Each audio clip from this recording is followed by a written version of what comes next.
Bangladesh airlines 247 বিমানটি। মঙ্গলবার দুপুর 12টা ঢাকা থেকে 10 জন যাত্রী নিয়ে যশোর যাচ্ছিল বাংলাদেশ বিমানের একটি ফ্লাইট। উড্ডয়নের 10 মিনিটের মধ্যেই হুমকি আসে বিমানে বোমা থাকার। তাৎক্ষণিকভাবে ফুল এয়ারপোর্ট ইমার্জেন্সি ঘোষণা করে সক্রিয় করা হয় ইমার্জেন্সি অপারেশন সেন্টার। সম্মানিত সুধী, আমরা এইমাত্র জানতে পেরেছি অতিরিক্ত আতঙ্কিত হওয়ার কারণে ত্রয়োদশ জাতীয় সংসদ নির্বাচনকে সামনে রেখে হাইজ্যাক ও বোমা হামলার মতো জরুরি পরিস্থিতি মোকাবেলায় সক্ষমতা যাচাই ও বৃদ্ধির লক্ষ্যে এমন বিশেষ মহড়া অনুষ্ঠিত হয় যশোর বিমানবন্দরে। চলতি বছর বাংলাদেশ আইকেওর নিরাপত্তা অডিটকে ফেস করতে যাচ্ছে।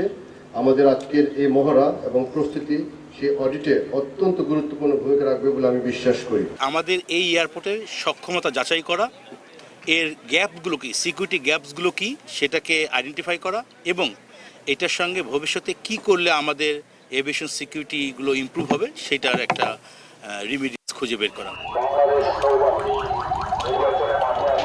নির্বাচনে নিরাপত্তা নিশ্চিতে মোংলায় নিয়মিত ফুট পেট্রোলিং ও নজরদারি কার্যক্রম পরিচালনা করছে নৌবাহিনী। একই সঙ্গে সন্ত্রাস নাশকতা ও অপরাধমূলক কার্যক্রম প্রতিরোধে সতর্কতামূলক প্রচারণাও চালানো হয়।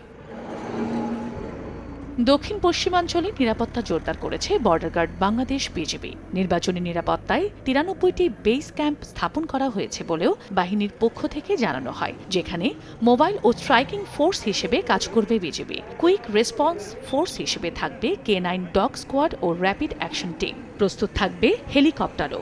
আগামী 29 জানুয়ারি হতে 1 ফেব্রুয়ারি 2026 তারিখের মধ্যে যশোর রিজিয়নের নির্বাচনী দায়িত্বপূর্ণ এলাকায় বিজিবি মোতায়েন সম্পন্ন হবে।